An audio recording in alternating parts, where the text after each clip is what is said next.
Yosem Chaniabo, greetings. I am Juan Tavena, and I hope this message reaches you in good spirit and health. These last few weeks have proved to be trying times for many. Instead of feeling comfort and confidence within the community, we may be feeling confusion and discomfort.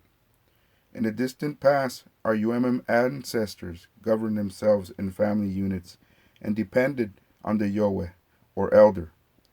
During times of war, famine, and disease, the Yowe's guidance was revered and sought out.